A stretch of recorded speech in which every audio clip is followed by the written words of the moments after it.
এই কাহিনীর সমস্ত চরিত্র এবং ঘটনা সম্পূর্ণ কাল্পনিক। বাস্তবে জীবিত বা মৃত কোনো ব্যক্তি অথবা কোনো ঘটনার সাথে এর মিল থাকলে তা সম্পূর্ণ অনিচ্ছাকৃত এবং কাকতালীয়। ব্যবহৃত অপ্রাকৃত এবং অলৌকিক ঘটনাক্রম পরিবেশনার উপক্রম মাত্র। কুসংস্কারে বিশ্বাস করবেন না, কুসংস্কার ছড়াবেন না।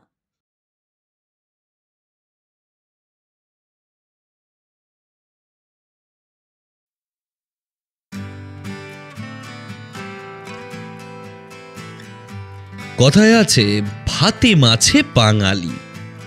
বিভিন্ন জায়গায় যখন বাঙালিদের নিয়ে আলোচনা চলে, দেখি আমাদের পরিচয়টা মূলত আমাদের খাবারের মাধ্যমেই তুলে ধরে সবাই।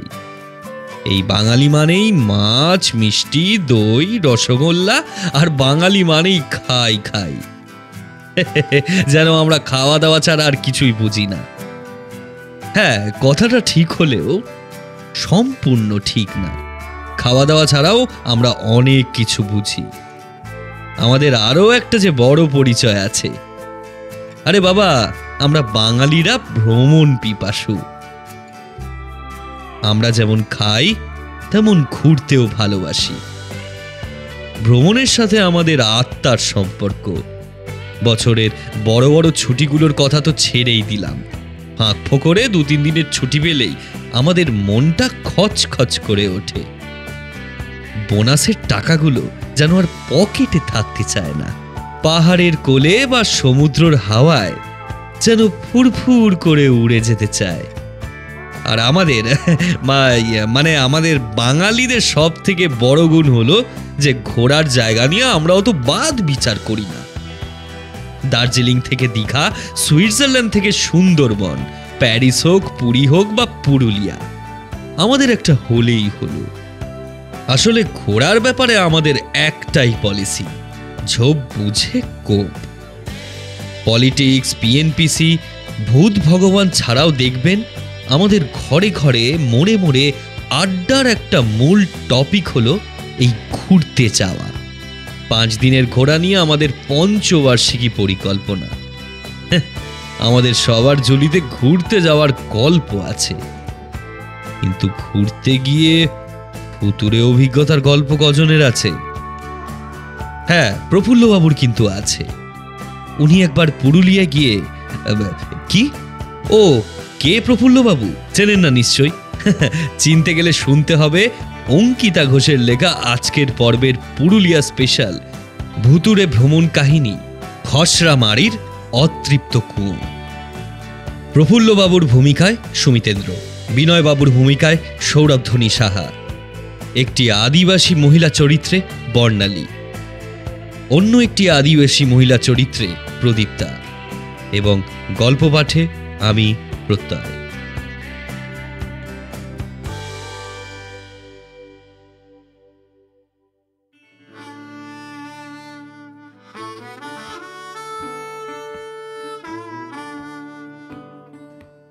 প্রফুল্লবাবু ভ্রমণ প্রিয় মানুষ। দুনিয়ার কত জায়গায় না ঘুরেছেন এই ভদ্রলোক, অথচ নিজে বাঁকুড়ায় থেকেও কোনোদিন পুরুলিয়ায় যাননি। বাড়ির কাছে দর্শনীয় স্থান থাকলে অধিকাংশ সময় সেটাকে আমরা উপেক্ষা করে থাকি। ওই যাকে বলে গেঁয়ো যোগী ভিক পায় না। যদিও তিনি ব্যাপারটা ইচ্ছে করে করেননি, ঘটনাক্রমে হয়ে ওঠেনি আর কি। দেশ বিদেশের নানান জায়গায় ঘুরলেও প্রফুল্লবাবুর পুরুলিয়ার সৌন্দর্য দৃষ্টিগোচর করা হয়নি এখনো।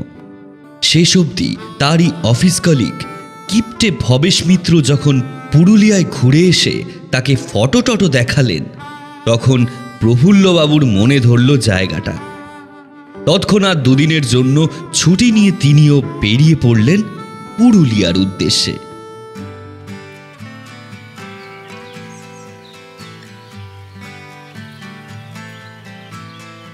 লাল মাটির প্রান্তর আর জঙ্গলে ঘেরা অরণ্যভূমির মাঝে মাঝে মাথাচাড়া দিয়ে ওঠা অনুচ্ছ টিলা ও পাহাড়। বর্ষায় তাদের ফাঁকে ফাঁকে বয়ে চলে সরু সরু ঝর্ণা। বসন্তে লাল পলাশের লাল কমলায় রাঙা ভারী সুন্দর, ভারী প্রাচীন এই দেশ পুরুলিয়া।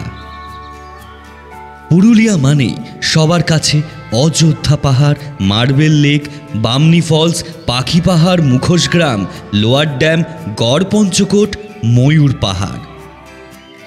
কিন্তু পুরুলিয়ায় এসব ছাড়াও অনেক জায়গা আছে যেখানে লোকজনের ভিড় কম হলেও প্রাকৃতিক সৌন্দর্যে সেই জায়গা অনবদ্য।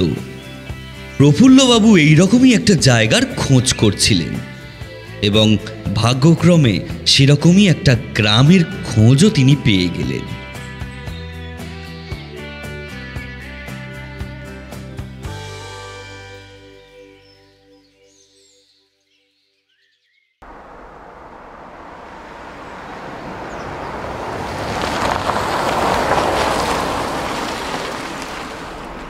এই যে এখানে তো বটে কাকু।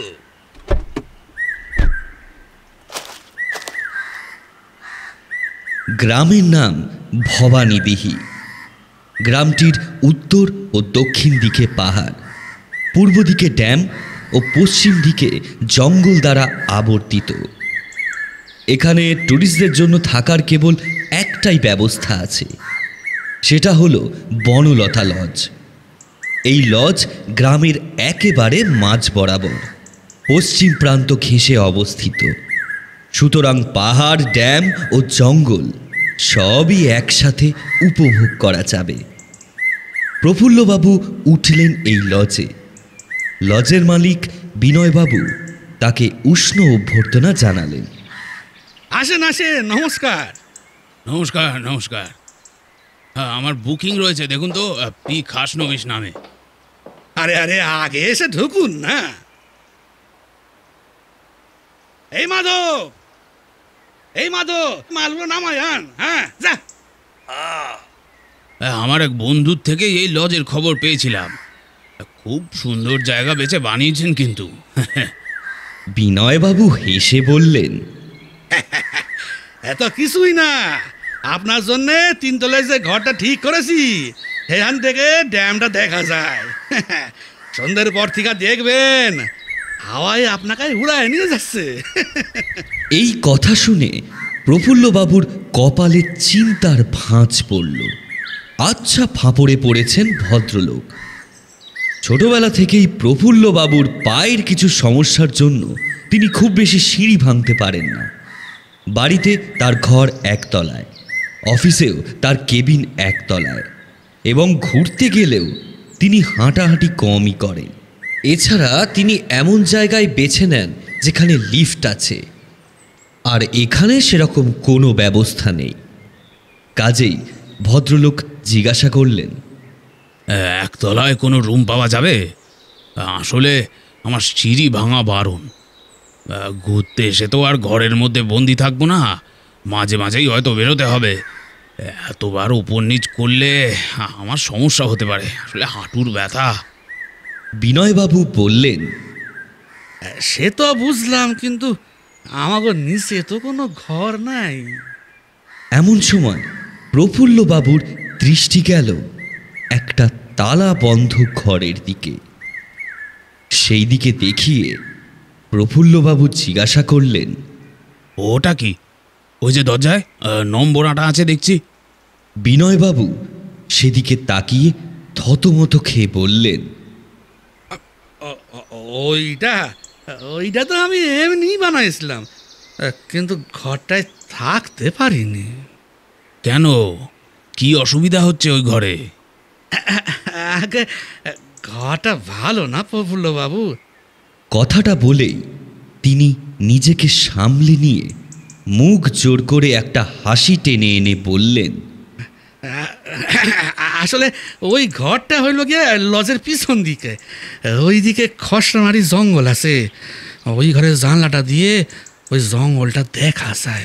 ও, সারা রাতে এমনিতেই জঙ্গলের ভিতর থেকে জন্তু জানোয়ারের ডাক ভাইসে আসে।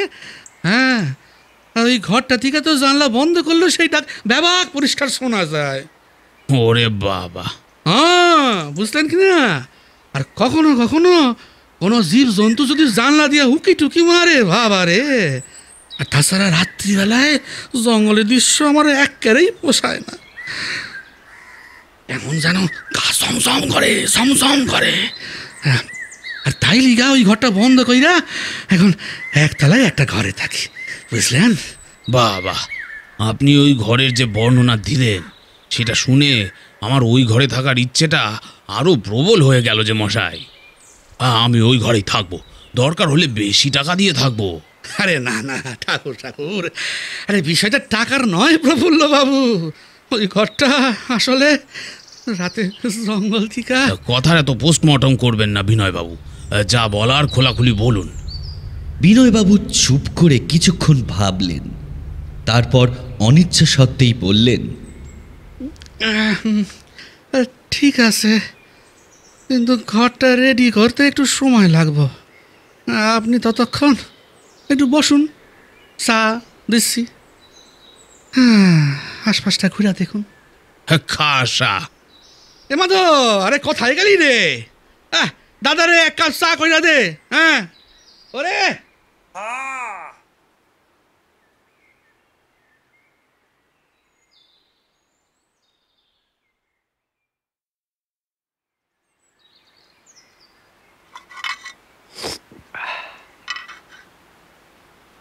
কড়া এক কাপ দুধ চা খেয়ে প্রফুল্লবাবু লজ থেকে বেরিয়ে সামনের ড্যামের দিকে এগিয়ে গেলেন।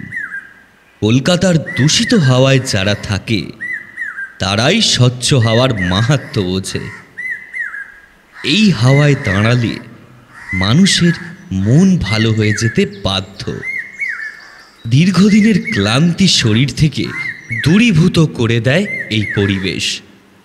3 তলার ঘরটা থিকা এই দৃশ্য আরো ভালোভাবে উপভোগ করতে পারতেন। প্রফুল্লবাবুর পিছনে দাঁড়িয়ে বললেন বিনয়বাবু। প্রফুল্লবাবু কথাটা এড়িয়ে গিয়ে বললেন, এই লজের শান্ত পরিবেশই আমাকে বেশ করে টেনেছে জানেন। লোকালয়ের থেকে দূরে লোকজনের ভিড় ভাট্টাহীন এরকম একটা জায়গা এত খুব একটা দেখা যায় না। আপনাদের ভালো লাগলেও আমরা যারা ব্যবসা কইরা খাই তাদের জন্যই এইসব জায়গা খুব একটা উপযুক্ত নয়। লোকজন তেমন আসে না, অর্ধেক লোক তো জানেই না যে এরকম কোনো জায়গা আছে বলে। লজ বানানো থেকে আজ পর্যন্ত লাভের গুড় খুব একটা দেখতে পাই নাই, সত্যি বলতে পারেন। আমি একটু এখানেই হাঁটাহাঁটি করি, ঘর রেডি হলে বলবেন। আচ্ছা, এ মাধব। একটু পর ভৃত্য গোছের ওই মাধব এসে জানিয়ে গেল যে প্রফুল্লবাবুর ঘর রেডি হয়ে গেছে। ঘরে প্রবেশ করে প্রফুল্লবাবু সামান্য হতাশ হলেন না। ঘরের মধ্যে যাবতীয় প্রয়োজনীয় আসবাব থেকে পরিষ্কার পরিচ্ছন্ন বাথরুম সবই রয়েছে। এছাড়া বড় বড় দুটো জানালা রয়েছে ঘরের পশ্চিম দিকটায়, যেটার ফ্রেম জুড়ে রয়েছে সেই জঙ্গলটা।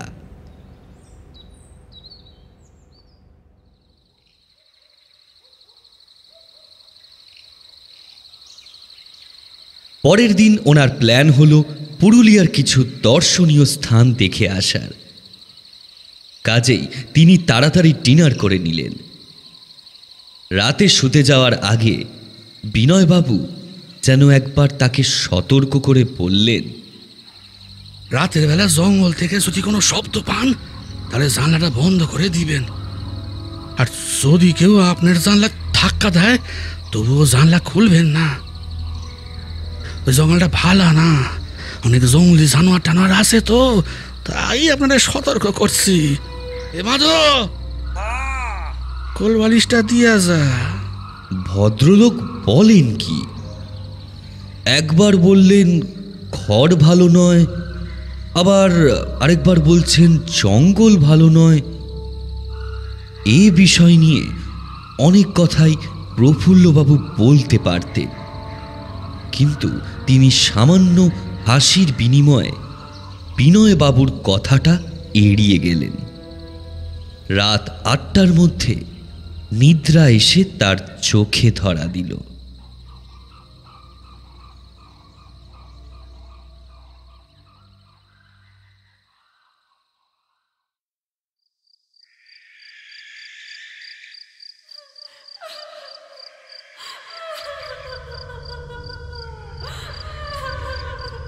তীব্র স্বরে মেয়ে মানুষের কান্নার শব্দ প্রফুল্লবাবুর কর্ণগহ্বরে সজোরে এসে ধাক্কা মারল। ধর্মর করে উঠে বসলেন তিনি। তার ঘুম এক ঝটকায় বিদায় নিয়েছে। দৃষ্টি ঘরের খোলা জানালার দিকে। কান্নার শব্দটা আসছে সামনের জঙ্গল থেকে। এ কোনো সাধারণ কান্না নয়, কারোর আকুতি ফুটে উঠছে সেই কান্না ভরা গলায়। এবারে সেই কান্নার সঙ্গেই যোগ হলো সদ্যজাত শিশু কান্নার শব্দ। প্রফুল্লবাবুর সঙ্গে একটা 5 সেলের টর্চ ছিল। জানালার দিকে এগিয়ে তিনি টর্চের আলোটা ফেললেন জঙ্গলে। সঙ্গে সঙ্গে কান্নার শব্দটা আচমকা বন্ধ হয়ে গেল। প্রফুল্লবাবু কিছু না ভেবে আবারও বিছানায় এসে শুয়ে পড়লেন। সে রাতে দ্বিতীয়বার সেই শব্দ আর এলো না।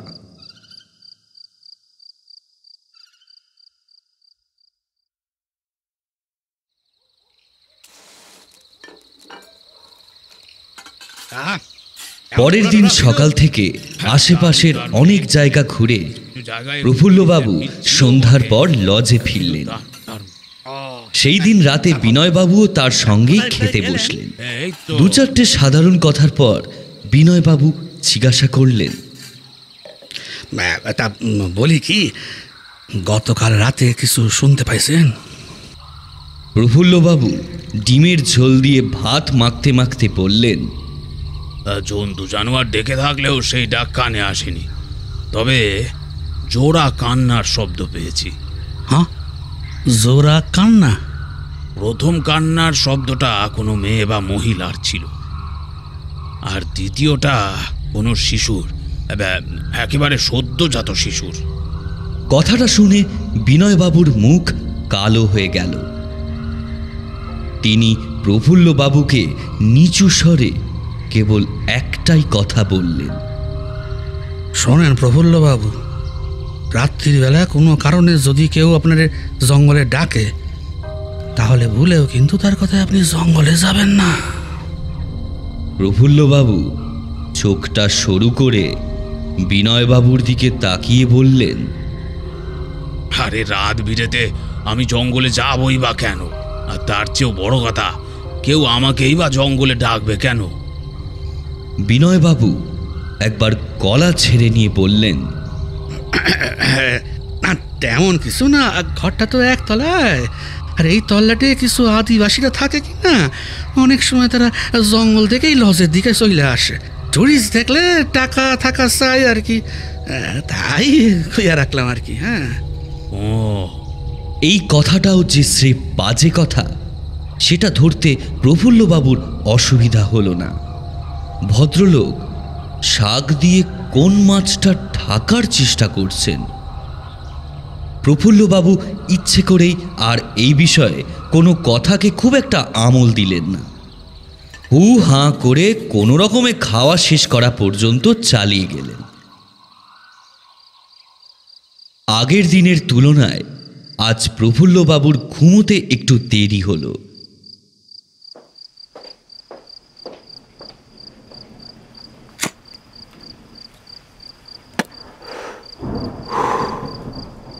ঘরে এসে জানালার সামনে দাঁড়িয়ে তিনি একটা সিগারেট খেতে খেতে আকাশের দিকে তাকিয়ে রইলেন।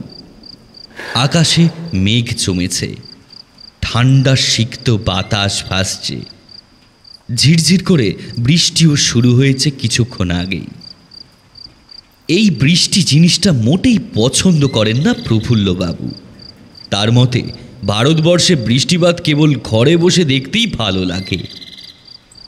এই ঘরের জানালার সামনেই রয়েছে বিরাট খাট। এখনো বৃষ্টির ছাঁটটা ঘরে ঢুকছে না, কিন্তু রাতে যদি বেড়ে যায় তাহলে ছাঁটে বিছানা ভিজে যাবে, তাই তিনি জানালাগুলো বন্ধ করে শুয়ে পড়লেন।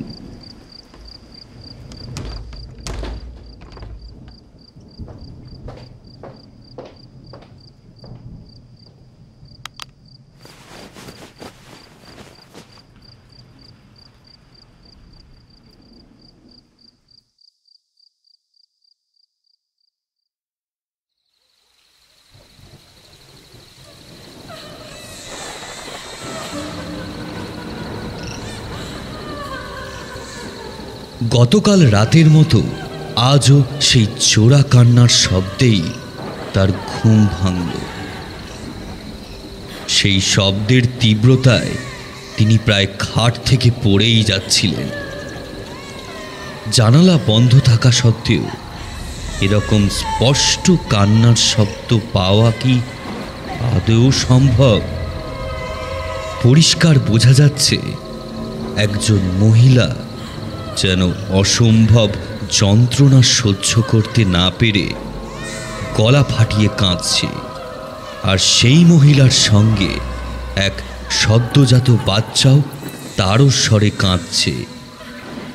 বিনয়বাবু বলেছিলেন এই লজের আশেপাশে কিছু আদিবাসী থাকে।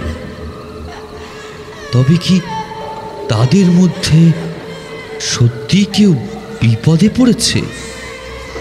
নিরিবিলিতে অল্প ধ্বনিও অধিক স্পষ্ট ও জোরালোভাবে শোনা যায়। তাই হয়তো শব্দটা এত জোরে শুনতে পাচ্ছেন প্রফুল্লবাবু।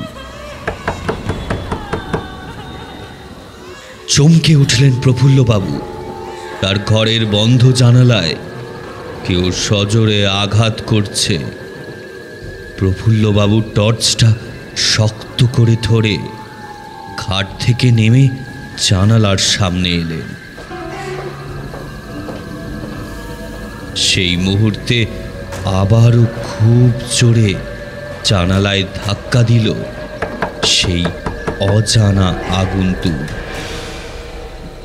প্রফুল্লবাবুর হাত কাঁপছে। আস্তে আস্তে তিনি জানালার ছিটকিনিটা খুলে দিলেন।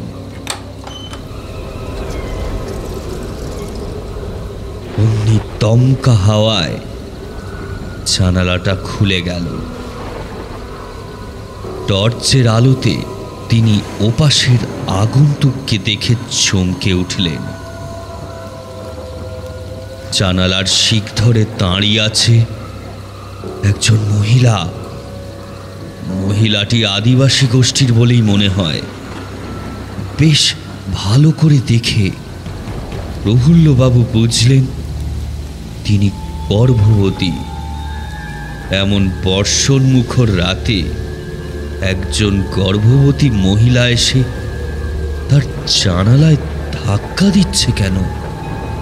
প্রফুল্লবাবু কিছু বলার পূর্বেই মহিলাটি ব্যস্ত স্বরে বলে উঠল, বাবু বাবু মোরে বাঁচান বাবু, ওরা আমারে মেরে ফেলবে কোটে। এই মহিলা বলে কি? কে ওকে মেরে ফেলবে? পাগল টাগল নাকি? মহিলা হাত জোর করে পুনরায় বলল, বাবু বাবু কেউ মোরে সাহায্য করে নাই, আপনি আমারে বাঁচান। ওরা মোরে এমন সময় হঠাৎ করে পিছন থেকে একজন সন্ডা মার্কা লোক এসে মহিলার চুলের মুঠি ধরে টানতে টানতে তাকে জঙ্গলের দিকে নিয়ে গেল। মহিলা তারস্বরে চিৎকার করে নিজেকে ছাড়ানোর চেষ্টা করছে, কিন্তু ওই লোকটা মহিলাকে টেনে হিঁচড়ে জঙ্গলের ঝোপঝাড়ের আড়ালে মিলিয়ে গেল।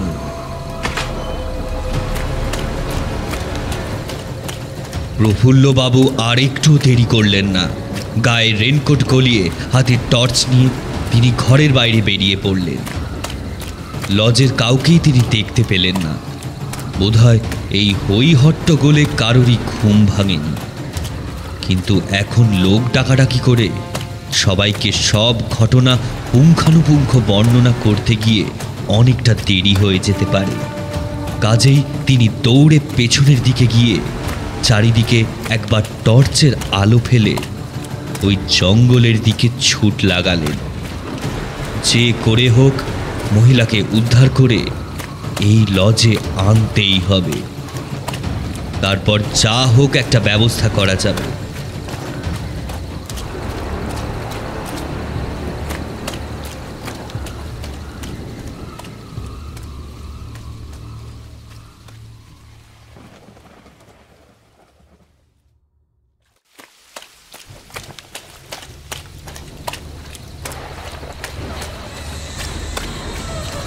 জঙ্গলের দিকে একটু এগোতেই আবার সেই কান্নার শব্দ পেলেন প্রফুল্লবাবু। সেই শব্দ অনুসরণ করে টর্চের আলোতে যতটা সম্ভব সতর্কভাবে তিনি এগিয়ে চলেছেন। 5 থেকে 7 মিনিট অতি কষ্টে অন্ধকারের মধ্যে ঝোপ জঙ্গল টপকে যাওয়ার পরই তিনি একটা অদ্ভুত দৃশ্যের সম্মুখীন হলেন। ওনার সামনে খানিকটা ঝোপ জঙ্গলের পরেই, জঙ্গলে নয়, জঙ্গলের মধ্যে গোল করে 10-12টা ছোট ছোট শুকনো পাতা আর খড়ের ছাউনি দেওয়া মাটির কুটির, যেন জঙ্গলের মাঝে একটা ছোট্ট গ্রাম। কুটিরের দাওয়ায় দাওয়ায় চলছে লণ্ঠন। প্রায় বৃত্তাকারে থাকা মাটির ঘরগুলোর মাঝখানে একটা অপেক্ষাকৃত ঝোপঝাড় বর্জিত খানিকটা খোলা জায়গা, আর তার একেবারে মাঝে একটা বিরাট কুঁয়ো। গ্রামের আনাচে কানাচে কিছু মানুষ হাতে লাঠিসোঁটা নিয়ে একে অপরের সঙ্গে চিন্তিতভাবে চাপা স্বরে কিসব যেন আলোচনা করছে। এখান থেকে স্পষ্টভাবে কিছুই কর্ণগোচর হচ্ছে না। প্রফুল্লবাবু এবার খেয়াল করলেন একটি কুটিরের দাওয়ায় দুজন মেয়ে মানুষ দুদিকে দাঁড়িয়ে একটা কাপড় মেলে ধরে পর্দার মতো করে জায়গাটা আড়াল করে রেখেছে, আর পর্দার আড়াল থেকে ভেসে আসছে সেই কান্নার শব্দ। সে যেন প্রচণ্ড যন্ত্রণায় কাতরাচ্ছে। হতবাক হয়ে সব কিছু দেখতে লাগলেন প্রফুল্লবাবু। আশেপাশের লোকেরা মাঝে মধ্যেই সেই পর্দার বাইরে এসে তটস্থভাবে কিছু একটা যেন খবর নিয়ে যাচ্ছে বারবার। কিছুক্ষণ পর কান্নার শব্দটা একটু স্থিমিত হতেই শোনা গেল এক সদ্যজাত শিশুর কান্না। এই ধরনের জোড়া কান্নার শব্দই পরপর 2 দিন শুনতে পেয়েছে প্রফুল্লবাবু তার ঘর থেকে। তবে কি রোজই এখানে কেউ সন্তান প্রসব করে নাকি? তিনি কিছু কুল করে উঠতে পারলেন না। প্রফুল্লবাবু এখানে যে কি করতে এসেছেন সেটা তিনি নিজেই যেন ভুলে গেছেন। জঙ্গলের বড় বড় অন্ধকার শাল সেগুনের গাছগুলোর মতো তিনিও স্থির হয়ে দম বন্ধ করে দাঁড়িয়ে রইলেন। সেই পর্দা সরিয়ে একজন স্ত্রীলোক হাতে একটা সদ্যজাত শিশু নিয়ে বেরিয়ে এলো। বাইরে অপেক্ষাকৃত উৎসুক মানুষের দল এগিয়ে গেল তাদের দিকে। সেই স্ত্রীলোক বললেন, করিবে না তো, মেয়ে হয়েছে। কথাটা শুনে লোকগুলো কিছুক্ষণ নিথর হয়ে দাঁড়িয়ে রইল। সেই সন্ডা মার্কা লোকটা হঠাৎ স্ত্রীলোকটির হাত থেকে বাচ্চাটিকে নিয়ে নিল। প্রফুল্লবাবু অবাক হয়ে দেখে চললেন। সদ্যজাত শিশুটা এই প্রবল বৃষ্টির মধ্যে পড়ে যেন কান্নার গতি আরও বাড়িয়ে দিয়েছে। লোকটা বাচ্চাটাকে নিয়ে এবার সেই কুয়োর দিকে এগিয়ে গেল। ওদিকে পর্দা সরিয়ে হামাগুড়ি কেটে এক মহিলা এতক্ষণের প্রসব যন্ত্রণার ক্লান্তি উপেক্ষা করে যেন নিজের সবটুকু ইচ্ছে শক্তি প্রয়োগ করে কাঁদতে কাঁদতে বেরিয়ে এলো। একে একে প্রফুল্লবাবু চেনেন। এই মহিলাই একটু আগে প্রফুল্লবাবুর কাছে সাহায্য চাইতে এসেছিল। সেই মহিলা কোনো রকমে লোকটার পা জড়িয়ে ধরে বলল, কাকে না মারো, ও আমাদেরই করি, আমাদের হপন বাসা, ও কাকে না মারো। মহিলাটির মুখ দেখলে বোঝা যাচ্ছে এই দুটো কথা বলার জন্য ওকে কতটা কষ্ট সহ্য করতে হয়েছে। মহিলা স্বামীর পা জড়িয়ে বলতে থাকলো, তুমি ওকাকে আমারে দিয়ে দাও গো বাবু। আমি ওকাকে লইয়া দূর দিক চলে যাব, পরে তুমি নতুন বউ লইয়া ঘর করো। আমি আর কখনো ফিরত আসবো না। ওকাকে ছাড়ি দাও, ওকাকে ছাড়ি দাও। তুমি ওর লোকটি মহিলাটির পেটে এক লাথি মেরে বিকৃত স্বরে বলল, মেয়ে জন্ম দিয়া তুই বাঁচি যাবি ভাবছ? ওরে আর তোর করিকে একসাথে মারব রে হারামজাদি। লোকটা কথা বলতে বলতেই বাচ্চাটিকে শূন্যে তুলে ধরলো। সেই সঙ্গে আরেকটা লোক এসে মহিলার চুলের মুঠি ধরে তাকে টেনে তুললো। তারপর বাকি লোকেরা মিলে মহিলাকেও তুলে ধরলো কুয়োর মুখে। মা ও সন্তানের বুক ফাটা আর্তনাদে যেন খান খান হয়ে গেল এই অরণ্য ভূমি। নিথর নীরব শালপিয়ালের দল যেন কেঁপে উঠল আতঙ্কে। হিংস্র পশুর ন্যায় লোকগুলো একসাথে মা আর সদ্যজাত কন্যা সন্তানকে কুয়োতে ফেলে দিল।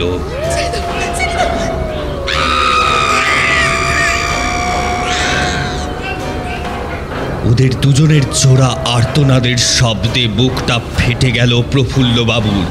এতক্ষণ পর তার শরীর সামান্য নড়ে উঠল। তিনি দিগ্বিদিক জ্ঞান শূন্য হয়ে নিজের বিপদ উপেক্ষা করে ঝোপঝাড় টপকে ছুটে গিয়ে কুয়োতে উঁকি মারলেন। তার হাতের টর্চের আলোতে তিনি দেখলেন কুয়োর কালো জলে ভেসে বেড়াচ্ছে অজস্র কঙ্কাল। প্রফুল্লবাবুর দৃষ্টি বিস্ফারিত, ভয়ে শ্বাস বন্ধ হয়ে এসেছে তাঁর। প্রফুল্লবাবুর পিছন থেকে ভেসে এলো এক মহিলা কণ্ঠস্বর।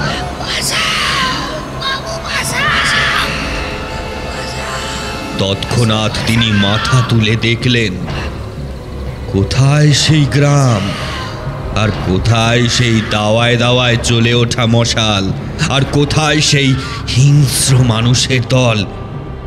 টর্চের আলোয় দেখলেন তার ঘরে বৃত্তাকারে দাঁড়িয়ে রয়েছে 10-12 জন লম্বা লম্বা নারী মূর্তি। সকলেরই দৃষ্টি সাদা, মুখ ফ্যাকাশে। প্রত্যেকের কোলেই একটি করে মৃত শিশুর শব। তারা সবাই প্রফুল্লবাবুর উদ্দেশ্যে একই কথা বলে চলেছে বারবার।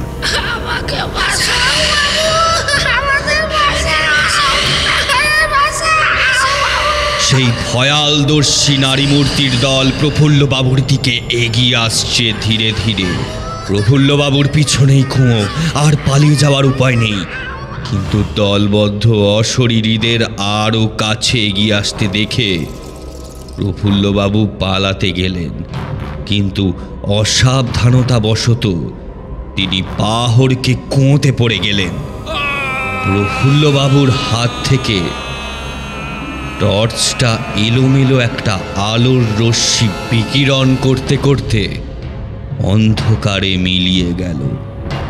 প্রফুল্লবাবু তলিয়ে যেতে লাগলেন এক গভীর অন্ধকারে।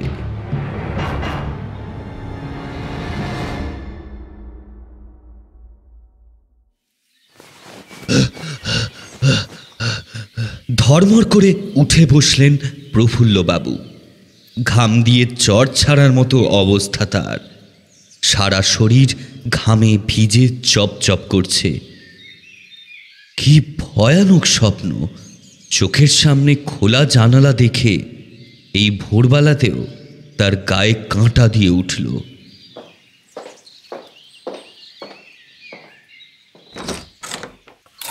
তাড়াতাড়ি বাথরুম গিয়ে তিনি ভালো করে চোখ মুখে জল দিলেন। তারপর কোনো মতে তৈরি হয়ে তিনি বেরিয়ে এলেন ঘর থেকে। বিনয়বাবু আগেই ব্রেকফাস্ট টেবিলে বসে লুচি তরকারি খাচ্ছিলেন। প্রফুল্লবাবুকে ডাইনিং রুমে ঢুকতে দেখে তিনি তারই সঙ্গে ব্রেকফাস্ট খাওয়ার জন্য আমন্ত্রণ জানালেন। আসেন আসেন, এক লগেই তাহলে জল খাওয়াতে সাইরা নেওয়া যাক। হ্যাঁ, এই মতো, আরে লুচি লইয়া আর প্লেট লিয়া। মশাই, ওই ঘরের থেকে যে জোড়া কান্নার শব্দ শোনা যায়, সেই ব্যাপারে কিছু জানেন আপনি? বিনয়বাবু অপ্রস্তুত হয়ে বেশ কিছুক্ষণ চুপ করে রইলেন। কিছু একটা আন্দাজ করে তিনি বললেন, দাঁড়ান, লুচির শেষ কামড়টা খাইয়া লই।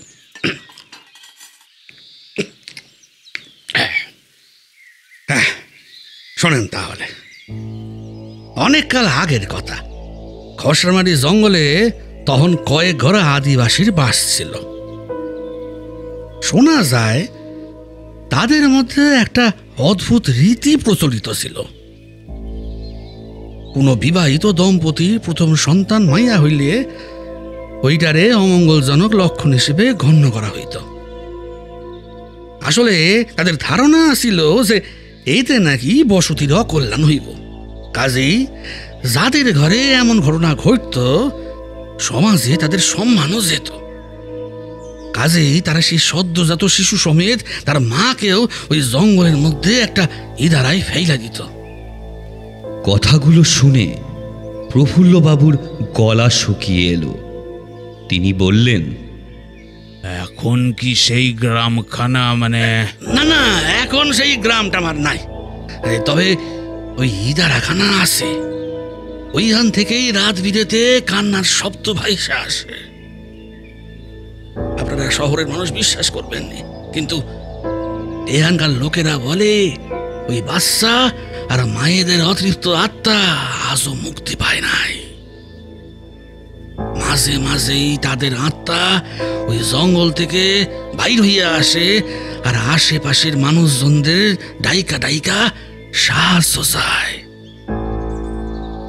আমিও যখন প্রথম এখানে আইসেছিলাম তখন বিশ্বাস করি নাই, কিন্তু আমিও আপনার মতো প্রথম রাতে ওই ঘরে থাকাকালীন ভয়ানক কান্নার শব্দ শুনতে পাইছিলাম।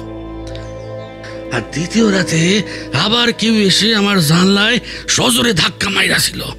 ব্যাস, এর পরের দিনই আমি ওই ঘর ত্যাগ করি। কখনো বোর্ডার আসলেও তাদের ওই ঘরে শট করে থাকতে দিতে চাই না। এবার আপনি আইসে এত ইনসিস্ট করলেন, কি আর করবো কন? আমি চাই নাই আপনি এই ঘরে। প্রফুল্লবাবুর মাথার মধ্যে সব কিছু গুলিয়ে গেল। তিনি জলখাবারটা কোনো রকমে নাকি মুখে গুঁজে ঝটপট চলে এলেন নিজের ঘরে। বিছানার বালিশ এলোমেলো করে কিছু একটা তন্ন তন্ন করে খুঁজতে লাগলেন তিনি। জিনিসটা পাওয়া গেল না। এবারে তিনি বেরিয়ে এসে দৌড় লাগালেন জঙ্গলের দিকে। বিনয়বাবু হতবাক হয়ে ওনার কাণ্ড কারখানা দেখছিলেন, কিন্তু এবারে ওনার পিছু নিলেন। জঙ্গলে ঢুকে প্রফুল্লবাবু ঝোপঝাড় টপকে মিনিট পাঁচেক দৌড়ে এক জায়গায় গিয়ে থমকে দাঁড়িয়ে পড়লেন।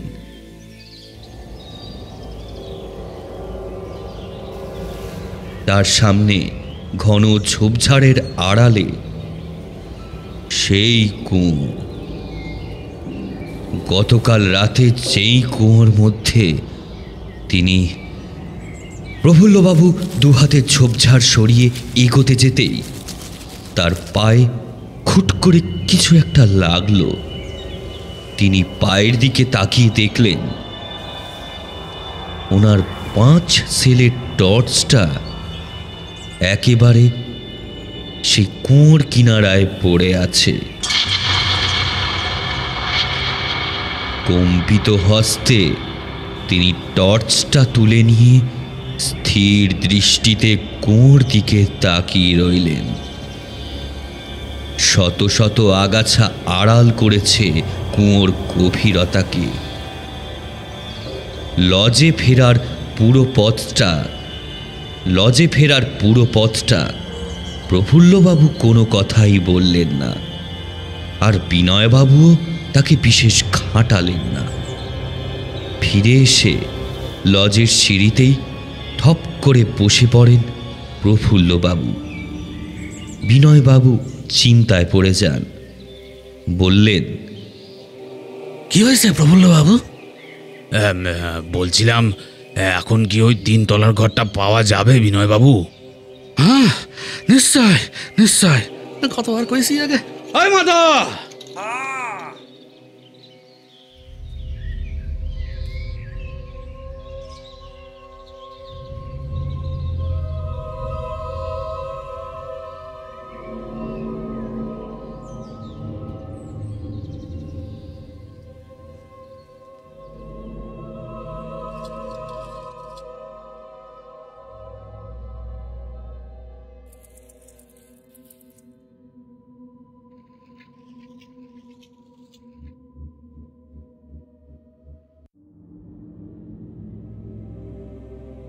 কখনো যদি পুরুলিয়ায় ঘুরতে যান তবে একবার জঙ্গলগুলোর দিকে ভালো করে তাকাবেন।